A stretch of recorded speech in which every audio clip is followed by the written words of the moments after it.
Je savoure le fait d'être le parrain de ces 20 km de Paris avec beaucoup de bonheur. Ça représente le sport, ça représente le lien social, ça représente un lien avec mon métier.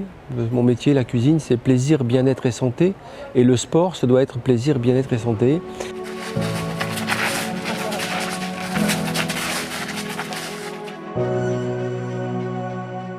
Le sport, c'est magique. Quand vous croisez très tôt dans votre vie le cadre éducationnel du sport, ça va être incroyable. Vous allez pouvoir mener tous les projets.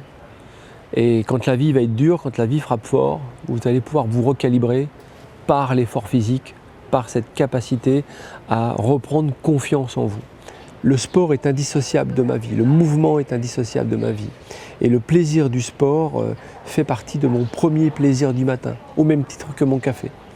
J'ai couru 17 marathons, j'ai fait 3 semis et de l'hypertrail. Il m'est arrivé de me laisser aller physiquement et immédiatement c'est le sport qui a reposé le cadre pour me redonner une dynamique créative et une énergie pour être chef bien sûr, mais aussi chef d'entreprise.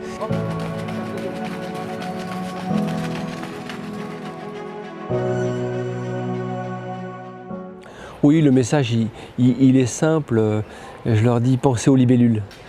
Vous allez partir d'un pont, il y a de l'eau. Pensez à ces petits insectes qui vivent souvent au-dessus de l'eau, qui sont des libellules. Elles n'abandonnent jamais, elles ne reculent jamais. Donc vous avez 20 km à faire, allez au bout, peu importe le temps il est contre vous, mais vous allez voir la magie de l'arrivée et le bonheur de l'arrivée, peu importe le temps que vous ayez mis.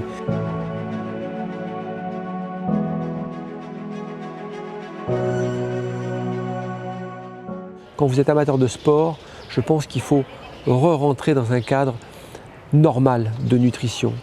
Et j'aimais bien ce médecin, je crois, du XVIe ou du XVIIe siècle qui disait « c'est la dose qui fait le poison ». Et de rester dans ces logiques de pas d'excès. Pas d'excès d'alcool, pas de tabac, et puis d'avoir une alimentation équilibrée et surtout de lutter contre la sédentarité. J'ajoute dans mon alimentation 80-20. Donc je suis vraiment dans ce flexitarisme qui me paraît un bon sens environnemental aujourd'hui sur cette planète. Donc 80% de végétal, de légumes, de fruits et légumes, et 20% de protéines animales qui pour moi qui suis végétarien arrive simplement de l'œuf ou du poisson une fois par semaine.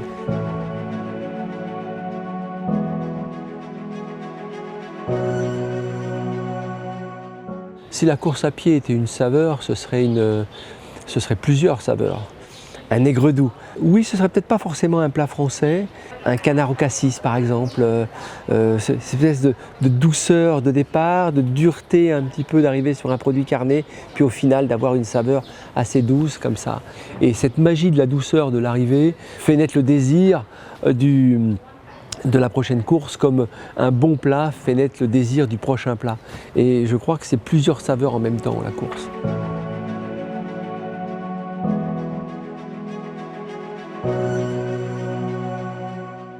C'est qu'à un moment donné, quand la vie frappe fort, il y a ce risque de perdre confiance en soi.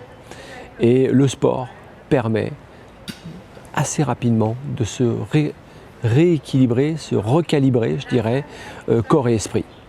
Et ça, on le démontre aujourd'hui quand on voit le travail que fait Passeport pour l'emploi, c'est 100% de retour à l'emploi pour ces jeunes qui, à un moment donné, se croyaient assignés à un quartier, assignés à un échec scolaire, assignés à une difficulté de vie passagère.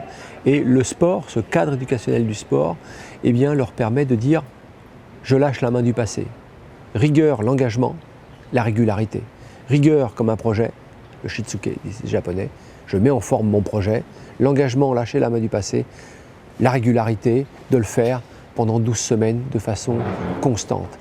Et ça, pour nous, c'est le modèle du sportif, le modèle du cadre éducationnel du sport qui nous permet d'aider ces personnes qui, à un moment donné, se croient au bord du chemin. Donc pour recalibrer leur projet, il faut qu'elles reprennent confiance. Et pour reprendre confiance, le sport. Et la course à pied, vous regardez devant vous. Ce n'est pas le chemin parcouru qui compte, c'est le chemin qui reste à faire. Donc c'est ça l'énergie que je mets et le plaisir que j'ai d'être le parrain de ces 20 km de Paris, c'est aussi pour mettre en lumière tout le travail que nous faisons sur le sport dans des quartiers qu'on appelle maintenant gentiment politique de la ville, mais aussi dans le monde de la ruralité, faire comprendre à une personne qu'elle est une et que le sport peut l'aider dans son chemin de vie. Il n'est pas absolument nécessaire de se chercher des excuses ou de chercher un bouc émissaire sur notre difficulté de vie. Le sport est là pour nous aider, il ne faut jamais l'oublier. D'ailleurs, quand je vois le travail et le succès des handisports, chapeau bas. Donc il n'y a pas de raison de se plaindre, on avance, même quand c'est dur, et quand la douleur est un petit peu là, si on a mal, c'est qu'on est vivant.